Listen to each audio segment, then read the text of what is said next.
नमस्कार, आभार, अभिनंदन, स्वागत आप सभी का। सवाल लाख टके का सवाल कई सारे हैं कि क्या जो बॉटम बनता हुआ दिखाई दे रहा था 22,798 पे वो होल्ड हो पाएगा या नहीं, या फिर यहाँ से एक बड़ी गिरावट देखने को मिल सकती है। अभी तक 22,815 का लो निफ्टी में बनता हुआ दिखाई दे रहा है। निगाहें इस लेवल के ऊपर आज बड़ी मजबूती के साथ बनी हुई है। दूसरा बड़ा सवाल, जो रेसिप्रोकल टैक्स की बात हुई है, क्या वो बाजार को लंबे समय तक प्रभावित करेगी।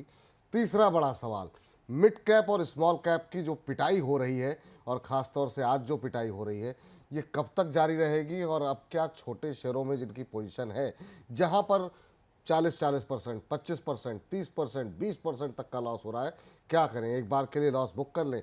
ये वो तमाम सवाल हैं जिनके उत्तर तलाशेंगे हम सवाल लाख टके का में। साथ ही साथ आपके जो बहुत सारे सवाल हैं, उन प्रश्नों के उत्तर भी हम देंगे। लेकिन आप सभी को प्रेम दिवस की बहुत ढेर सारी शुभकामनाएं। 14 फरवरी का दिन है और ऐसा लग रहा है बाजार को जो प्रेम की निशानी लाल रंग होती है कुछ ज़्यादा ही पसंद आ गया है और सब कुछ लाल लाल दिखाई दे रहा है। 2400 शेयर हैं एनएसपी पर जो है इस समय जो गिर के कामकाज कर रहे हैं, और महज 326 शेयरों में मजबूती देखने को मिल रही है। एक्रॉस द सेक्टर हम देख रहे हैं कि आज सेलिंग का माहौल अब बनता हुआ दिखाई दे रहा है। ज़्यादातर सेक्टर जो है वो लाल निशान में इस समय दिखाई दे रहे हैं। सिर्फ इंडिया विक्स है जो 3% ऊपर इस समय बना हुआ है, जो कि उतार चढ़ाव का इंडेक्स इस समय माना जाता है। लेकिन जिन सेक्टर्स में सबसे ज़्यादा गिरावट इस समय देखने को मिल रही है, उसमें हम देख रहे हैं कि मेटल में जो है दबाव बढ़ता हुआ दिखाई दे रहा है। बैंकिंग भी टूटे हुए 1.25%, ऑटो 2.25% के आसपास की गिरावट देखने को मिल रही है। फार्मा में आज बड़ी गिरावट है। बड़ा कारोबार अमेरिका से होता है और हम देख रहे हैं अब 3.5% की गिरावट। पीएसयू बैंक्स बुरी तरह टूटे हुए हैं, 2.25% टूटे हुए हैं, यहाँ पर दबाव बढ़ता हुआ दिखाई दे रहा है। आईटी 0.25% के आसपास की गिरावट दिखा रहा है। इसके अलावा अगर हम बात करें कंज्यूमर ड्यूरेबल में 0.3% के आसपास की गिरावट देखने को मिल रही है। तेल गैस 2% नीचे। कोई सेक्टर बाकी नहीं है जहाँ पर हरा निशान देखने को मिल रहा हो, सब लाल ही लाल नज़र आ रहे हैं आज के हमारे। और सबसे ज़्यादा पिटाई जो हम बता रहे थे लगातार कि मिड कैप स्मॉल कैप शेयरों में देखने को मिल रही है, और वो उसका जरा हश्र आप देख लीजिए कि निफ्टी मिड कैप 100 के अंदर हम देख रहे हैं कि दबाव जो है वो बढ़ता हुआ दिखाई दे रहा है और अब करीब करीब 3% नीचे हो चुका है। स्मॉल कैप इंडेक्स जो है निफ्टी मिड कैप का 100 का, वो हम देख रहे हैं वहाँ पर भी जो है दबाव जो है बढ़ रहा है, 0.25% नीचे है। शेयरों पर नज़र डालिए, ल्यूपेन, ग्लेमार्क फार्मा, ये सब नीचे हैं 5% 5.5%। फार्मा में जैसा हम कह रहे हैं दबाव बढ़ता हुआ दिखाई दे रहा है। JSW energy, Castrol India, Gillette India, इन सब में गिरावट है। क्या करना चाहिए पूछते हैं आज के मेहमान अरुण मंत्री जी से। अरुण जी, बहुत बहुत स्वागत आपका। और ऐसे दिन आप जुड़े हुए हैं, पता नहीं सर कि जो सपोर्ट लेवल बनता हुआ दिखाई दे रहा था वो सहारा दे पाएगा बाजार को कि नहीं। आपकी पहली टिप्पणी, उम्मीद थी शायद अमेरिका में प्रधानमंत्री गए हैं तो हो सकता है कुछ अच्छी खबर बाजार के लिए आए, लेकिन बाजार को ये मुलाकात शायद पसंद नहीं आई और रेसिप्रोकल टैक्स का मसला जो है वो शायद बाजार पे भारी पड़ता हुआ दिखाई दे रहा है। देखिए विपुल जी, मुझे लग रहा है मार्केट एक बड़े पैनिक सिचुएशन में आज है। वैसे कोई बड़ा ऐसा कोई इवेंट नहीं था कि जो पैनिक में आए, पर क्लियरली सेलिंग नजर आ रही है और क्लियर सेलिंग हर लेवल पे अभी भी नजर आ रही है। तो 22,800 22,750 ये हम काफी दिनों से बात कर रहे थे। आपने भी काफी एक्सपर्ट से भी ये सुना होगा कि ये एक लेवल अगर होल्ड करेगा तो मार्केट जब तक ठीक ठाक रहना चाहिए, तो आज उसी लेवल्स के आसपास है। इनफैक्ट हमारे बात करते करते ये लेवल्स अभी जस्ट तोड़े भी है। तो मुझे लग रहा है 22,750 के नीचे अगर आज निफ्टी क्लोज हो जाता है 750 या 770 भी प्रिसाइसिवली, तो मार्केट में एक नीचे में सेलिंग देखने को मिल सकती है। और ये सेलिंग कहाँ तक आएगी? नेक्स्ट सपोर्ट 22,500 के आसपास है, तो एक मिड कैप में तो ऑलरेडी ब्रेकडाउन है। तो सेलिंग ज्यादा बढ़ सकती है अगर मार्केट 22,800 के नीचे क्लोजिंग दिखाता है। तो नेक्स्ट हफ्ता भी मुझे लग रहा है सेलिंग का एक दौर जारी रहना चाहिए। जी, आपने बिल्कुल सही कहा सर। 22,798 का जो लो था वो तो टूट गया है, तो अगला लेवल आपने बताया 22,750, इस पर नज़र रखनी चाहिए अगर आज क्लोजिंग बेसिस पे कि क्या ये होल्ड कर पाता है नहीं। विपुल जी, एब्सोल्युटली आज हमने सभी के साथ यही शेयर किया है। इनफैक्ट आपके शो के साथ जुड़ा ये भी काफी अच्छी बात है कि वही लेवल्स मैं आपके साथ भी शेयर करूंगा, 22,750 22,800, क्योंकि ऐसा ही टाइम है जब सभी को एक सहारा या फिर व्यू की जरूरत होती है। तो क्लियरली हमने यही सजेस्ट किया है कि 22,750 22,800 ये लेवल पे जरूर ध्यान रखें। ये एक काफी स्ट्रॉन्ग सपोर्ट है। ऐसा नहीं है कि ऐसा कोई बड़ा सपोर्ट नहीं है, ये मल्टीपल वीकली सपोर्ट भी है, मल्टीपल इंट्राडे सपोर्ट्स भी अगर आप चार्ट देखते हैं तो इसी के आसपास है। तो आज क्योंकि कोई इवेंट नहीं है, कल 400 पॉइंट डाउ जोन्स ऊपर बंद हुआ, एशियन मार्केट्स भी ऊपर ही ट्रेड हो रहे हैं, डाउ जोन्स फ्यूचर्स भी ऊपर ट्रेड हो रहे हैं, और कल एफआईएस के फिगर्स भी ज्यादा कोई नेगेटिव नहीं थे। तो कोई भी ऐसा नेगेटिव ट्रिगर नहीं है जिस वजह से मार्केट आज गिरे। पर अगेन मार्केट ऑलवेज सुप्रीम है, और मार्केट में जिस हिसाब से सेलिंग है, लेवल्स टूटते हैं तो लेवल्स को हमेशा रेस्पेक्ट करना चाहिए। तो 22,750 और 22,800 विपुल जी, ये लेवल्स आज होल्ड करना जरूरी है। अगर नहीं होल्ड करते हैं तो नेक्स्ट वीक भी हमको नीचे के लेवल्स के लिए तैयार रहना चाहिए। नेक्स्ट वीक भी जो है हमें नीचे के लेवल जो है वो देखने को मिल सकते हैं। चलिए, इस बीच झड़ी लगी हुई सर आपके लिए सवालों की। जिस दिन आप जुड़े हैं दबाव का दिन है, और नितेश कुमार जी कह रहे हैं कि good afternoon Vipul sir, looks like Nifty won't be able to hold 22,800 हो गया सर, टूट गया। और अभी आपको लेवल भी बता कर रहे हैं कि what's the new support level now. अभी आपको बताया यहाँ पर अरुण जी ने कि 22,750 पे नज़र रखिए, अगर ये भी टूट गया तो फिर अगले हफ्ते दबाव और देखने को मिल सकता है।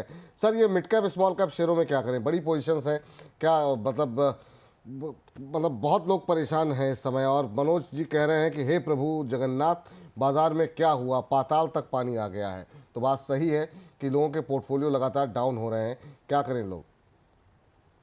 विपुल जी, आपने एकदम सही बात कही। मिड कैप स्मॉल कैप में तो हाहाकार मचाया। इनफैक्ट हम लास्ट 15-20 दिन से जिनसे भी बात कर रहे हैं, और जिनके भी पोर्टफोलियोज हैं, जब भी सभी काफी डाउन है ऊपर के लेवल से। और मेन पेन जो है विपुल जी मिड कैप स्मॉल कैप में ही है।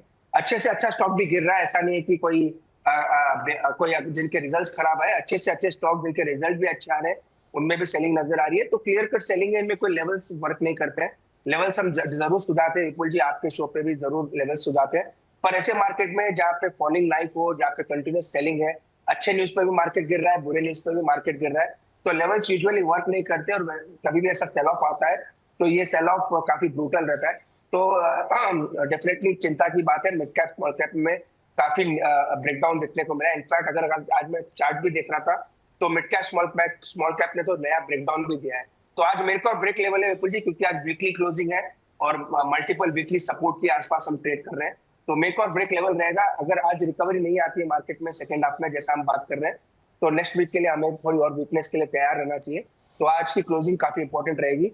और सभी ट्रेडर जो भी ट्रेड करते हैं स्टॉक्स में, या आप कह सकते हैं निफ्टी इंडेक्स में, तो उनको आज की क्लोजिंग जरूर देखनी चाहिए। चलिए सर, बहुत सारे सवाल हैं, फटाफट उत्तर लेने की कोशिश करते हैं। सियाराम मीणा जी के साथ शुरुआत करते हैं।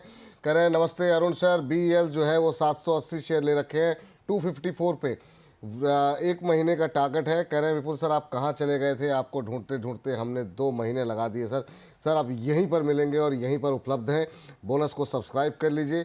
लेकिन 1 महीने का व्यू अभी इस बाज़ार में मत रखिए, पर 10 दिन का व्यू, 1 मंथ का व्यू ये तब लीजिए जहाँ पर कोई आप नया स्टॉक अगर आप खरीद रहे हैं, कोई स्टॉप लॉस के साथ कोई ट्रेड सोच रहे हैं, तब तो किसी एक्सपर्ट के एडवाइस से कुछ सोच सकते हैं आप।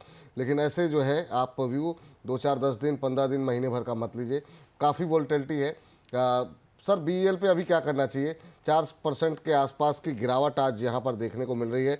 250 पे आ चुका है शेयर सर ये अब, और इनका जो खरीद का भाव है वो इन्होंने बताया हुआ है, वो है 254 रुपये का। चलिए अच्छी बात, ये ज़्यादा नुकसान में नहीं है, हाल फिलहाल में ही खरीदा है शायद इन्होंने, हो सकता है आज ही खरीदा हो। क्या करें सर BEL? विपुल जी, एक स्टांस हमने बनाया है, क्योंकि डिफेंस स्टॉक्स पे काफी यूज आते हैं। तो BEL, HAL और मैजडॉक, इनमें हमने बाई की सलाह दी है लॉन्ग टर्म के लिए। ऐसा नहीं है कि आपको शॉर्ट टर्म के लिए बाई करना है, मल्टीपल लेवल्स पे थोड़ा ऐड भी करना है। तो BEL का तो वैसा भी सपोर्ट 240, 250 के आसपास है। ऊपर में 300, 310 के आसपास स्टॉक थक जाता है, उसी से वापस सेलिंग देखने को मिलती है। तो इनकी बाइंग के आसपास ही है। तो मार्केट में भी करेक्शन है, सभी सभी जगह मार्केट है स्टॉक में, तो ऐसे भी इनके बाइंग प्राइस के आसपास है। और ये वन ऑफ द आप कह सकते हैं इस टॉप लिस्ट में आता है डिफेंस सेक्टर में। तो डेफिनेटली होल्ड करें, थोड़ा टाइम दे स्टॉक को। मुझे लग रहा है स्टॉक में अच्छा पैसा बन सकता है। अगर 2 से 3 महीने देते हैं तो मुझे लग रहा है आने वाले दिन स्टॉक्स के लिए काफी अच्छे रह सकते हैं। अच्छे रह सकते हैं। BEL, HL और मझगांव डॉक, ये 3 स्टॉक्स बताए गए हैं। इस पर बाकी के लेवल भी 2 शेयर पे भी हम डिस्कस करेंगे। तो अभी फिलहाल के लिए होल्ड की सलाह है। कुमारी मीरा जी कह रही हैं कि रोना आ रहा है सर, क्या करें? मत रोइए कुमारी जी, अब सभी के हालात वैसे ही हैं। ये वक्त जो है वो थोड़े से धैर्य दिखाने का है, सही स्ट्रेटजी फॉलो करने का है, रोने का वक्त नहीं है। बाजार जो है इस समय आपके धैर्य की परीक्षा ले रहा है। हमारे साथ एक दर्शक हैं अहमदाबाद से, उनसे बातचीत करते हैं। नमस्कार सर। हेलो अजय जी नमस्कार। नमस्कार कैसे हैं अजय जी आप? बस एकदम बढ़िया है, आपसे बात करके बहुत अच्छा लगा। अरे कब सर से हमको भी सुन रहे बहुत हैं अच्छा आपको। लगा सर। बाजार के हालात अच्छे नहीं है लेकिन आप से बात करके जरूर अच्छा लग रहा है। बताइए सर क्या सवाल है आपका। मेरा सवाल एम्फोसिस के बारे में है।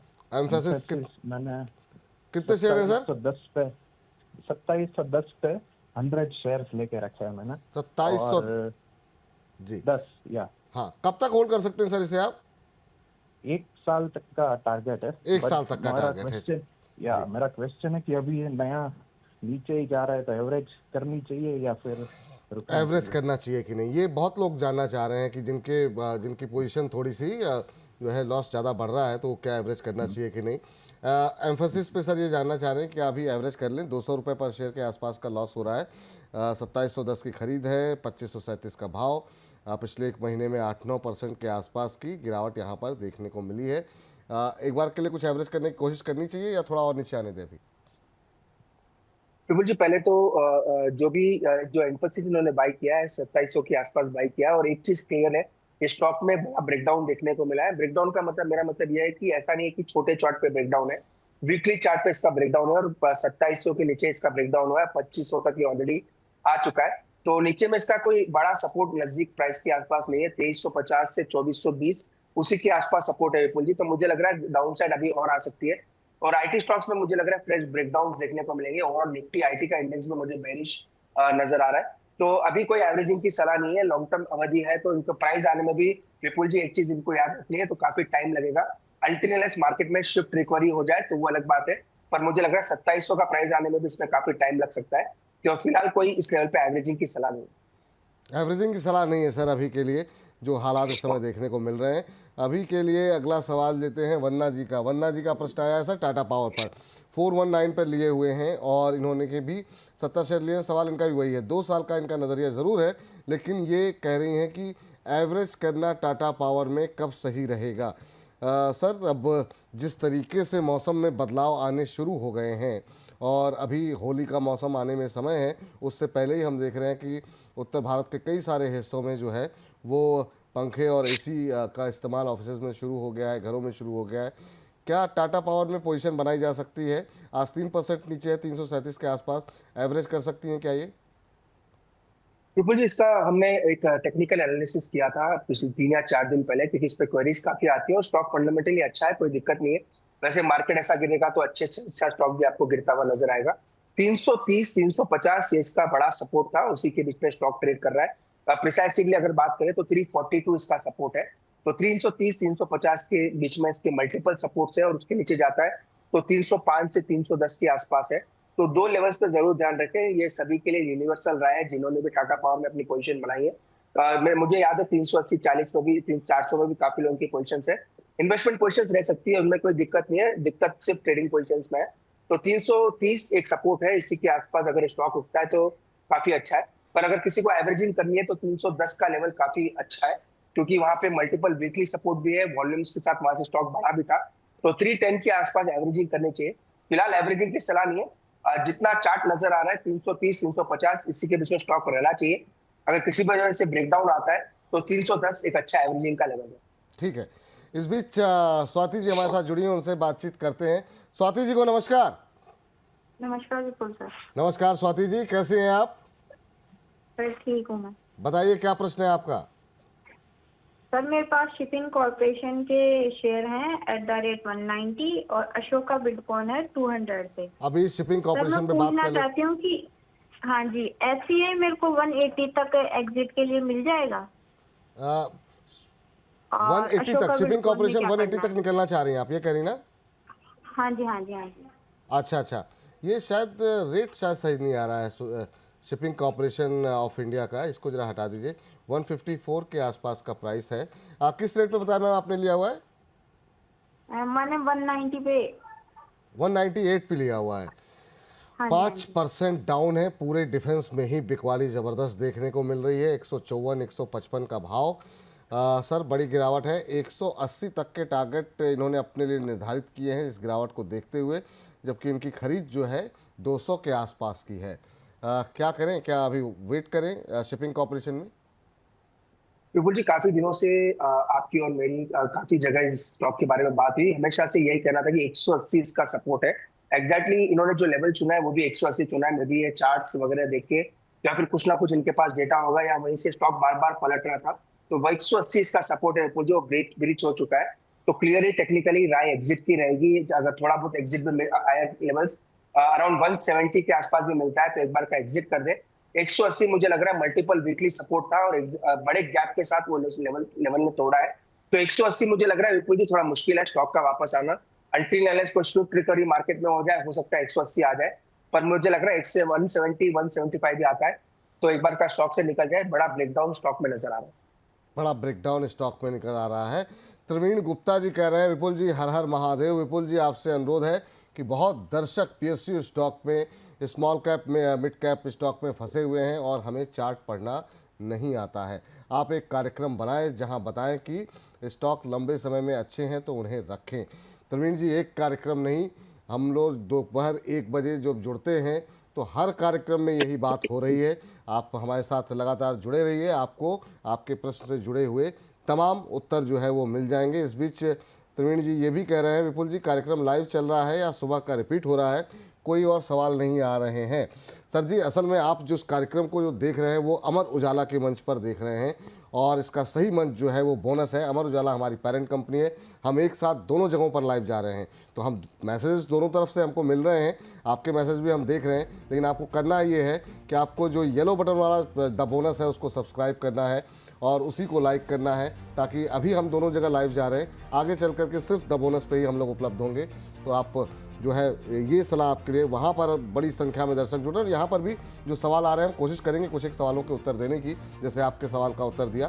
तो आपको करना सिर्फ इतना है, द बोनस टाइप कीजिए यूट्यूब पे जा करके, येलो आइकन जहाँ दिखाई दे वहाँ पर जो है सब्सक्राइब करें, लाइक करें और अपने परिवार और दोस्तों के साथ भी इसको शेयर करें और उनसे भी वो जो है आप जो है सब्सक्राइब करने के लिए कहें।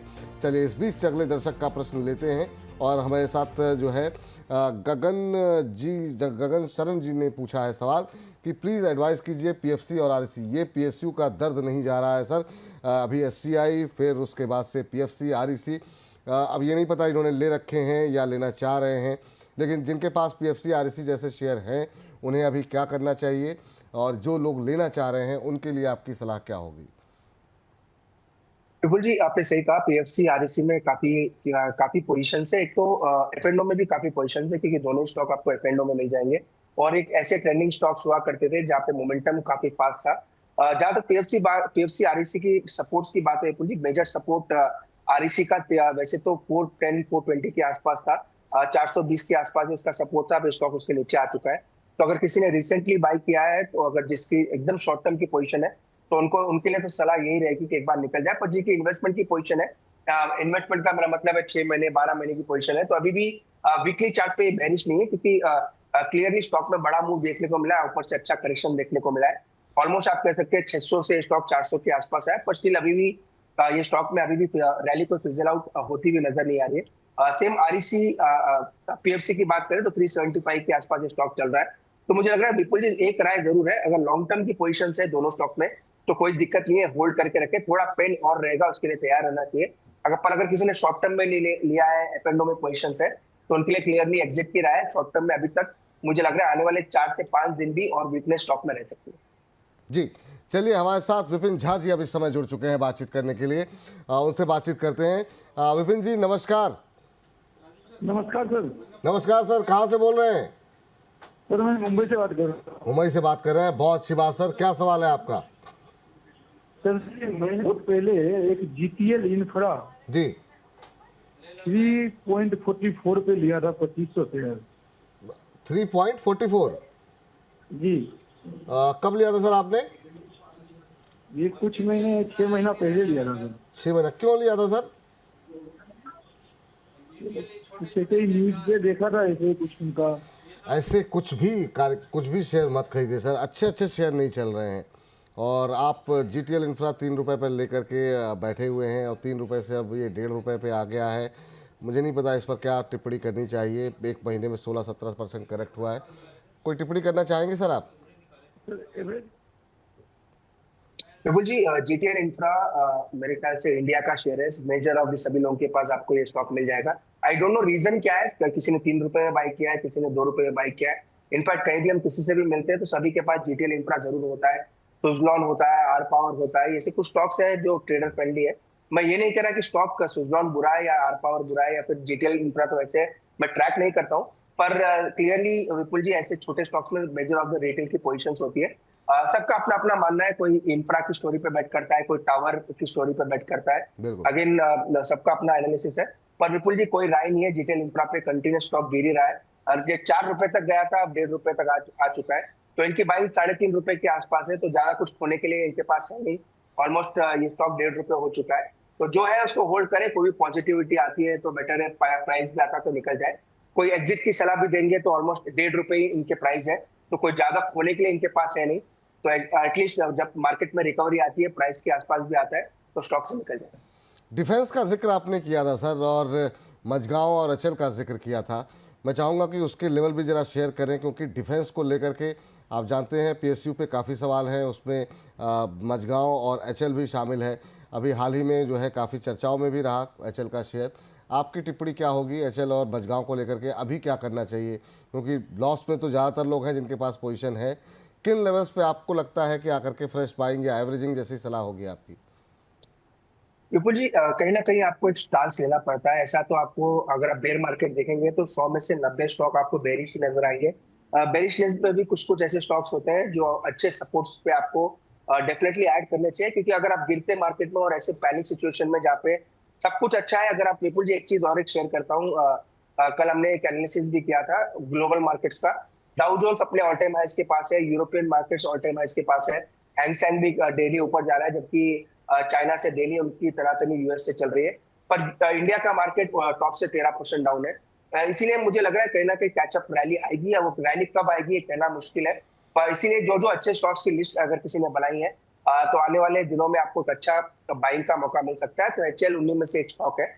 एचएल की जहां तक बात है विपुल जी, 3400 तक मुझे लग रहा है एचएल में एक बाइंग के लेवल्स बनेंगे। अभी भी इसका जो सपोर्ट है वो 3450 3400 के आसपास है। तो किसी को अगर बाई करना है या फ्रेशली एडिशन करना है तो 3400 एक लेवल है जहां पे डेफिनेटली आपको बाई करना चाहिए। मैचडॉक, अगेन ये स्टॉक इस पूरी फॉल में गिरा नहीं है, अगर कंटिन्यूस देखें 2000 और 2400 के बीच में कंटिन्यूस स्टॉक ट्रेड कर रहा है। अगर मैचडॉक को ऐड करना है तो इसका लेवल 2050 से 2000 के आसपास है। अभी भी वो लेवल काफी दूर है, तो वो लेवल आएगा तो वो एक अच्छे एडिशन के लेवल रहेंगे। पर प्रिफरेबली अगर आपको डिफेंस में बेट करना है तो पहला प्रिफर्ड पिक बीएल और एचएल ही रहेगा। अगर तीसरी पिक लेनी है तो मैचडॉक लेना चाहिए। ये तीनों स्टॉक में से कोई भी एक स्टॉक ले ले, ऐसा नहीं कि तीनों स्टॉक अपने पोर्टफोलियो में रखे, थोड़ा डाइवर्सिफाई करें। तीनों में से कोई भी एक स्टॉक आप डिफेंस में बैठ करके चल सकते। बीएल, एचएल और मझगांव दोनों के तीनों के बारे में आपको जानकारी मिल गई है, तो डिफेंस में जो रणनीति आपको बनानी हो आप बना सकते हैं। बीएल पे हम बातचीत कर ही चुके हैं। चलिए इस बीच आगे बढ़ते हैं और अगले दर्शक का प्रश्न लेते हैं। मोहम्मद नज़ीर अली साहब कह रहे हैं कि सर आप सबको मेरा प्रणाम। आपको भी नज़ीर साहब हम लोगों का प्रणाम। कह रहे हैं गेल इंडिया 208 के एवरेज पे लिया हुआ है, 3 साल होल्ड कर सकते हैं, अभी क्या करना चाहिए? एक और पीएसयूज जो है शेयर गेल इंडिया को लेकर के प्रश्न आया है यहाँ पर, और अभी अगर हम देखें तो 162 के आसपास ट्रेड करता हुआ ये शेयर, क्या करना चाहिए सर इनको? अभी 162 के आसपास चल रहा है और इनकी जो खरीद का भाव है गेल को लेकर के वो 208 का है। विपुल जी, ऑलरेडी इन्होंने 50% के आसपास, सॉरी 50 रुपए का डाउनफॉल देख लिया, तो ऑलमोस्ट 25% इन्होंने डाउनफॉल देखा है। एक चीज क्लियरली चार्ट में नजर आ रहा है कि स्टॉक थोड़ा वीकनेस और दिखाएगा, क्योंकि मार्केट में वीकनेस है। तो गेल जैसा स्टॉक जो कि एक सभी के रडार पे होता है, तो 150 152 तक के वीकनेस देखने को मिले। अगर मार्केट गिरता है तो ये भी उसमें पार्टिसिपेट जरूर करेगा। पर चूंकि ऑलरेडी इन्होंने देख लिया है बड़ा फॉल है और 8-10 रुपए का और मुझे फॉल नजर आता है यहाँ से, तो कोई दिक्कत नहीं। अगर 3 साल का व्यू है तो होल्ड करें। कोई अभी भी वीकली चार्ट्स अभी भी बेरिश नहीं है, डेली चार्ट डेफिनेटली बेरिश है। एक चीज का ध्यान रखना है, फास्टली ऊपर भी नहीं जाएगा, ऊपर जाने में काफी टाइम लगा सकता है। पर डाउनफॉल मुझे लग रहा है 150 और 155 के आसपास सीमित है, तो अपने नियर टर्म वीकली सपोर्ट के आसपास है, इसलिए होल्ड करें। ऊपर जाने में थोड़ा वक्त लगाएगा, इसलिए अगर पेशेंटली 2 से 3 साल का जैसा एक कह रहे हैं, अगर ये इनका व्यू है तो स्टॉक को होल्ड करके चल सकते हैं। ठीक सर। सर कुछ एक ऐसे शेयर मैं अब थोड़ा सा अगले 10 मिनट जो हैं वो ऐसे शेयरों पे देना चाहूँगा जो कि 100 रुपये के नीचे हैं और जहाँ पर दबाव भी काफ़ी रहा है। उनमें से कौन से आपको लेवल्स अच्छे लग रहे हैं और कहाँ पे आपकी स्ट्रेटजी रहेगी? शुरुआत बैंकों के साथ करते हैं क्योंकि पीएसयू बैंकों में काफ़ी पिटाई है। कैनरा बैंक 85 के आसपास चल रहा है, करीब 77,000 करोड़ के आसपास की अब मार्केट कैप है इसकी। कैसा लग रहा है सर 85 के आसपास कैनरा बैंक आपको? तो जी स्टॉक वैसे तो ओवरऑल अभी भी देखे तो काफी ऊपर से गिरा है और अभी भी मुझे लग रहा है सपोर्ट दूर है, 80 रुपए तक स्टॉक आ सकता है। तो अगर किसी को नीचे में बार्गेन बाइंग करनी है तो 80 रुपए मुझे लग रहा है एक अच्छा लेवल रहेगा। इसीलिए इंपॉर्टेंट है क्योंकि 2017-18 के हाई जो है 80 से 85 के आसपास थे और वापस ये स्टॉक 128 तक गया, वापस 80 के आसपास आ चुका है। तो मुझे लग रहा है 80 के आसपास स्टॉक रुकेगा। तो वहां पे आएगा तो वहां पे एक बार का किसी को रेसिप्रोकल या रिवर्सल के लिए बैक करना है तो 80 रुपए के आसपास कर सकते हैं। बैंकों में एक और बैंक साउथ इंडियन बैंक में काफ़ी लोगों की पोजीशन है और ये शेयर बिल्कुल नहीं चला जब से इसका राइट इशू आया है। पी भी मतलब अगर हम देखें 5 के पी पे कामकाज कर रहा है साउथ इंडियन बैंक का शेयर 24 रुपये के आसपास है। क्या यहाँ पर एंट्री ली जा सकती है? 3% के आसपास की गिरावट आज। ट्रिपल जी स्टॉक मुझे वैसे कम पसंद आता है, नो डाउट स्टॉक गिरा नहीं है। अगर आप इसका चार्ट देखते हैं दूसरे पीएसयू बैंक से कंपेयर करते हैं तो स्टॉक अभी तक गिरा नहीं है, पर टेक्निकली अभी भी साउंड है। पर यूजुअली ये स्टॉक जो गिरा नहीं है ऐसा नहीं कि अब गिर नहीं सकता है वो, इसलिए मुझे लग रहा है स्टॉक को फिलहाल अवॉइड करें। जो नीचे मिल रहे हैं स्टॉक्स जो अच्छे सस्ते दाम पे मिल रहे हैं वैसे स्टॉक्स पे ध्यान देकर फ्रेश खरीदारी करनी है। जहां तक साउथ इंडियन की बैंक की बात है 22 रुपए जब तक ये होल्ड कर रहा है, जो कि मेरे ख्याल से इसका राइट इशू का प्राइस भी था एग्जैक्टली अगर मुझे याद है 21-22 के आसपास ही था। तो 22 रुपए जब तक स्टॉक होल्ड कर रहा है, स्टॉक को होल्ड करे, कोई दिक्कत नहीं है। फ्रेश खरीदारी की राय है साउथ इंडियन बैंक में नहीं। फ्रेश खरीदारी की सलाह जो है वो साउथ इंडियन बैंक पे नहीं है।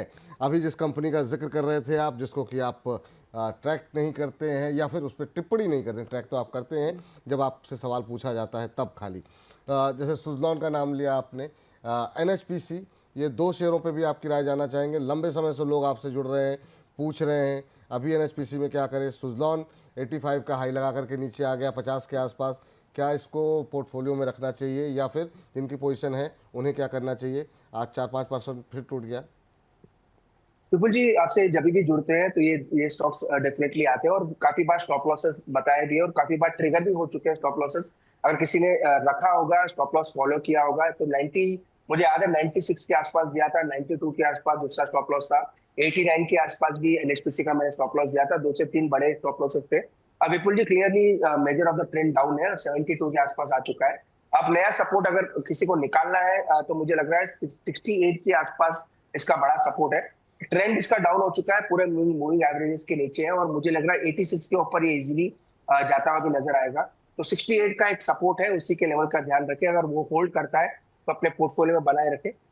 ऊपर में मुझे लग रहा है 85 से 86 के आसपास वो एक लेवल्स रहेंगे जहाँ पे जरूर स्टॉक में वापस सेलिंग देखने को मिल सकती है। तो उस अगेन विपुल जी आपने सही कहा, usually stock buy sell hold कोई भी राय नहीं रहती है, पर लेवल्स के हिसाब से देखें तो 49 के आसपास सपोर्ट है। लास्ट टाइम भी जब हमारी बात हुई थी जब भी यही कहा था कि 49 और 48 ये इसका सपोर्ट है। अगर उसके नीचे जाता है तो इसमें वीकनेस और बढ़ सकती है। जी, 2 और कंपनियां सर, एक तो जिस पर बहुत सवाल हैं वो है वोडाफोन आइडिया को लेकर के।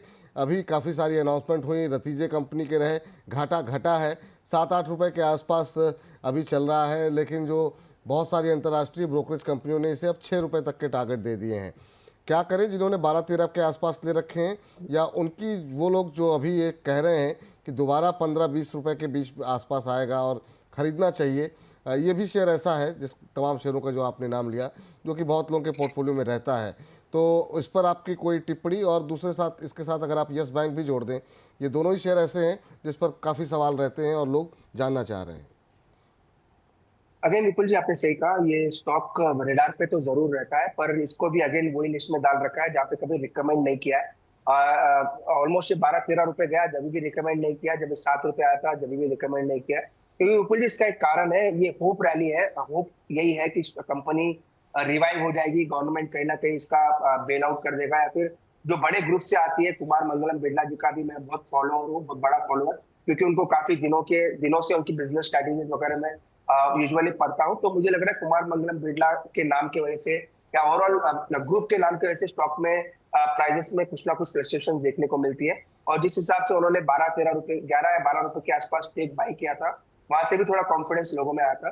पर कंटिन्यूसली विपुल जी ये स्टॉक वीकनेस दिखा रहा है।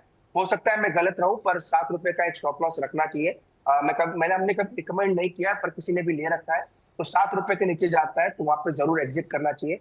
कोई मेरा बुलिश नजर है स्टॉक पे नहीं है, अगर ऐसे ही बेट करना है तो दूसरे काफी अपॉर्चुनिटीज है, जैसा कि आपने पीएसयूज की बात की, या फिर जो भी फ्रंटलाइन पीएसयू आप कह सकते हैं, फ्रंटलाइन काउंटर्स है, जो प्राइवेट काउंटर्स है, जो प्राइवेट बैंक्स है, वहां पे अच्छे मौके मिल सकते हैं।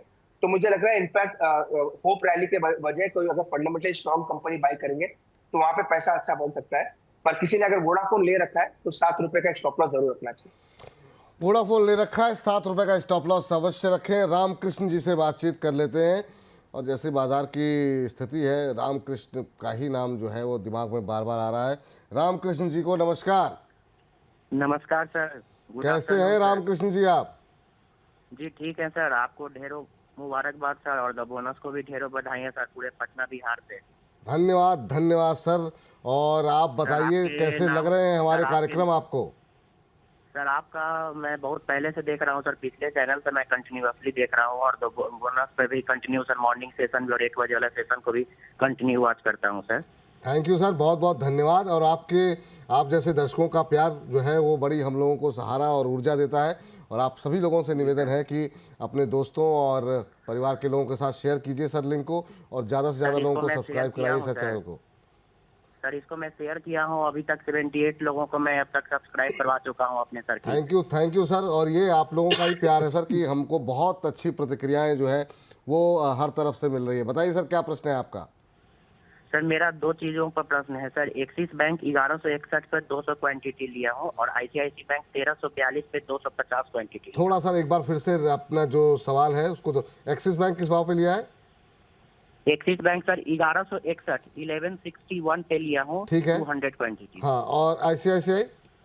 आईसीआईसीआई सर 1342 रुपया पे 250 क्वांटिटी लिया हूँ। 1342 पे लिए हुए। और कब तक होल्ड कर सकते हैं आप?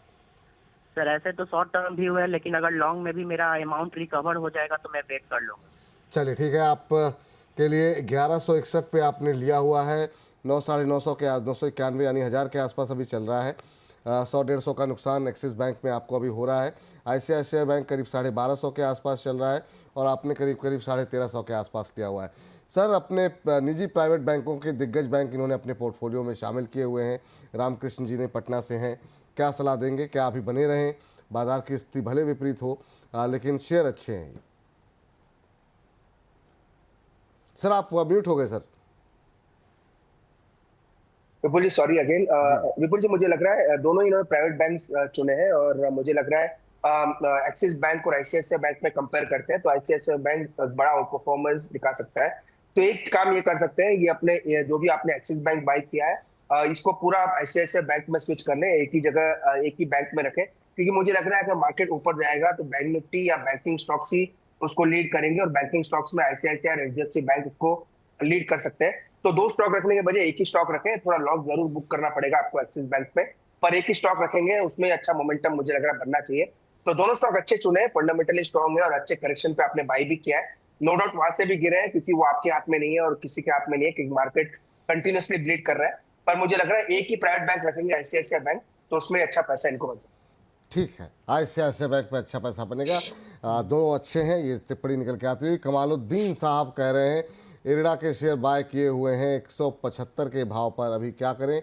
स्टॉप लॉस मुझे क्या करना रखना चाहिए?